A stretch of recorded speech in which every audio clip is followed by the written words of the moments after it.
When you think about toxic relationships, you expect a little jealousy, maybe some arguments. But what happens when that jealousy turns into full-blown surveillance? In this case, we're watching a couple in divorce court where trust is so fragile, it's basically under 24-hour watch. Mr. Holloway, you say Ms. Mora runs all of your female friends off your social media.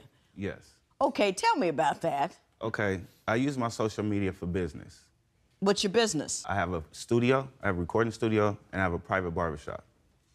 I keep it private, and then I get most of my clients from social media, friends and family, or just word of mouth. Now, for example, I've actually had Charity go on my page and write down different names and contact information from women off my page. I have over 3,000 people on my page. Right. So one time when I actually seen her do it, I'm like, what are you doing? So she tells me, I'm writing down these contact information and these names just in case. And I tell her, just in case of what? So she tells me, just in case I see you with one of these women or you connect with one of these women. So I haven't never been caught cheating. I don't cheat. I love Charity. You've been together five years, correct? Yes. Right. Now, Ms. Mora, are you on his social media page writing down the names? No, that's not how it happens. Actually, he has me assist him with a lot of his networking, and I do jot down the names. There was one girl, I wrote down her name because this woman in particular, her name kept popping up on his phone. So he caught me when I was just writing it down, but I don't go through it and chase women off of your page, your social. Do you have any fears of him cheating? Has he ever done anything that caused you to I trust him. mistrust him? No, I do trust him. He is trustworthy. No, I I've caught her actually writing down the names. Mm-hmm. And then I asked her, and she said, this is just in case. She's also got to a point where some of my clients are word of mouth, and it's only through social media. So one lady, I post up pictures of haircuts and stuff like that. One lady asked, she says, hey, on one picture. I don't respond, because I'm not responding to hey. So another picture, she says, will you be there on Friday? So my response is, yes, I'll be here all day.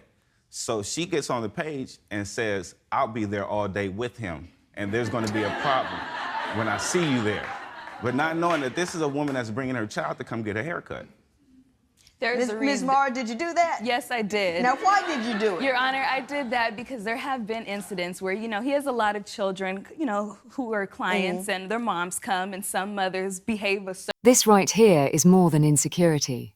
It's control. Writing down names from someone's social media isn't about love, it's about preparing for an attack. And you can hear the judge calling it out. If you can only trust someone as far as you can see them, that's not trust. That's a parole officer mindset.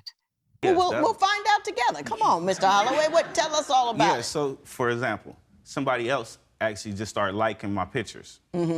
So if they like over 2 pictures, if it's just over 2 pictures, then she's on their page and she's talking about there's going to be problems with them, with that person and her. So one person actually got in contact with her back. So they go back and forth, and next thing you know, this is another potential client, and I'm losing all this money because of you. What you doing on his page anyway? Well, like I told you, he has me on his page for a lot of the networking. It's not like I'm just snooping through his page. If I'm going to get, a phone number for him or somebody's email address, that's why I'm on there. But he's also not mentioning the fact that I have a lot of males that I have to deal with in my line of work, and when he sees them on my social media page, he'll message them, or he'll just be, he'll give me this. Hang on. He'll give me the silent treatment all day until I find out what it's about. What do you do for a living? I actually just finished my internship for social work for the penitentiaries. Okay. Now, I want to ask you specifically about the woman that he says you bullied. I didn't bully that woman. Well, what did you say to her? I just asked who She's not a friend no more. Hang on. Ms. Mora, tell me. I simply messaged the woman and asked her what her relationship with him was. Why did you do that? Because of what she was commenting on his page. Ooh, you look good. Oh, you look sexy. This. So I just simply asked.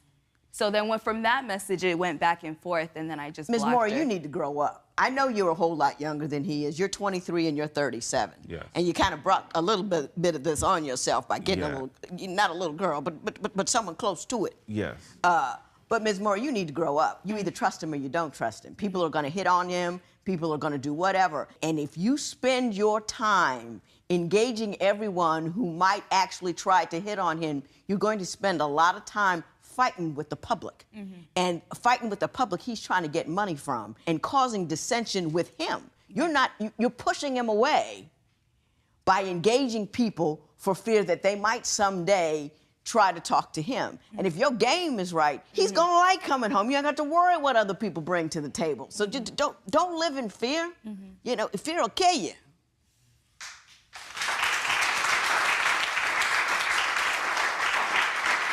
Mr. Holloway, you say that she flirts while she's in your store, or in her store, your store. Yeah, no, that happened at a store. It's a store in our neighborhood. Right. And I guess the boss' son just started working there. So I go to the store, and when I go to the store, I get what I'm getting what I'm getting. And the first thing that he asked me is, "Who's that lady that be with you?" I wanted to give her. And just when you think the only problem is jealousy, we find out there's another issue: communication, or rather, the lack of it. When Charity got accepted to an out-of-state school, instead of sharing the excitement, the news detonated like a bomb. And he just started cussing me out, hung up on me, started sending me all types of text messages, just a whole bunch of craziness, so where I couldn't even enjoy the moment of being accepted and moving out of town. You know, I wasn't trying to leave him. I just wanted to go finish up my degree. Did you go? I did go. I did go. Good for you. I did go, and I did. I came back in May because I finished, but that was that. But we had communication problems. Then in April, when was it? On Easter morning, I was sick, and I was out there in Kansas City by myself. And I thought I just had a stomach ache or something, so I was like, okay, I'm gonna go to church around 10, but let me go to the hospital because something didn't feel right. I get there, I'm thinking I'm about to be in and out. They're like, you have pancreatitis. So I was in the hospital for 7 days, the whole time in a foreign state, just by myself. So if I wasn't answering his phone calls, he'd text me or call, or if I wasn't in the mood to speak, or if I couldn't talk, he'd be like, why are you ignoring me? What are you doing? Just, he had no empathy for me whatsoever in that time, and I was in a lot of pain. What did you think she was doing laying in a hospital bed with pancreatitis? Okay, first, let me tell you from the beginning. All right. Now, we was together one night, and we had a real heated conversation. So the next night, we come and we talk about how our relationship is going, and everything is good. Everything is good. We talk about future plans and stuff like that. And then within 2 days, she calls me at work and says, I'm moving to Kansas City. And I had no idea. She didn't tell me that she even sent a letter out. She told me that she's going to school. She hadn't told you she had applied or anything? No. So then I'm like, okay, you're moving to Kansas City. She said, I got accepted in school. I'm like, she was already going to school. That's kind of cold. You know that, right? He knew. He knew. I did not know. I promise you, I told you. I really did. That's not something you tell a significant other. That's a conversation. That's a full conversation. That's a sit down. This is what I want to do. This is how long I'm going to be gone. This is how I think it's going to affect the relationship. How do you feel about it? It's a conversation. It's not a mention. Okay? We clear on that? Tell me about the meal that you made he didn't like. I made him some tilapia, macaroni and cheese, and greens. He said I didn't fry the fish. It wasn't crunchy enough. So he threw it away. And I'm like, well, okay, do you want me to make you something else? He was like, no, I'm not hungry. So I left and I went to go get something to eat. I asked him, would you like something from the store? He was like, no, I'm good, I'm good. So I come back and he's on the couch. I start eating and then he's like, where's mine? I'm like, you just told me you didn't want anything to eat.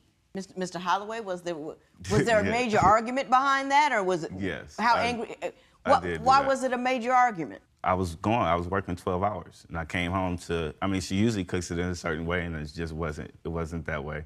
And I was very upset. I did have a couple drinks, and I got there, and it was... An imperfect meal gets made on occasion. I mean, come on now. It's ridiculous. She made the effort. Yeah, it wasn't really perfect. That's ridiculous. I was really in the wrong, because I was... Yeah, okay. All right.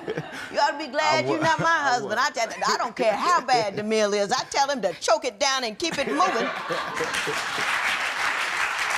Say Ms. Mara has road rage that is out of control. Yes. Tell me about that. Give me a couple of instances where she lost her mind on the highway. It's every day. It's every day. If you cut her off, then you might have a potential problem behind you. What did she do? It's been one. I'll go with the worst and go back. Okay. One time, we were on the freeway. A lady cuts her off, so they have a honking rage going on first. So the lady flips her off, and then it was the wrap. Then she's in the car cursing. I can just see her. I can see it escalating like a meter. She finds out how to get in front of the lady, stops the car, gets out, and continuously hits this lady in the face. So I get out the car, and I'm like, I'm trying to stop it, but it's kind of hard to, stop the whole confrontation. Because I have to a melee directly by get then. in the middle. Right. So the lady found a way to cut up out of there once I got in the middle. She gets in the car and smashes off. And then the argument stays with me in the car because I stopped it. Ms. Mara? He's leaving a major part out of that. Okay, you tell me what he left out. Okay, when I did cut her off, get back in front of her, she spat on my face. She spat out of her window into your window? Yes, ma'am. I don't believe that. Yes, ma'am. Can that happen, Joe? The driver's side is on this side. The driver's side is on this side. So I had to be in the middle. That means this lady had to spit through me to spit on her. Yeah, that don't make any sense. That don't make any sense at all. That doesn't That's happen. what happened. That doesn't make any sense. Why did you cut her off? Because I was angry, and that was my Isn't bad. that silly? That was. Do you know people die from that nonsense? Somebody could have had a kid in the car, and you so busy trying to, because you've been enraged, you cut somebody off. The lady behind her might have had a kid in the car. She wasn't paying enough attention. Bam! You got a dead 3-year-old on your conscience for the rest of your life. I was in the wrong for that. And you're in the wrong whenever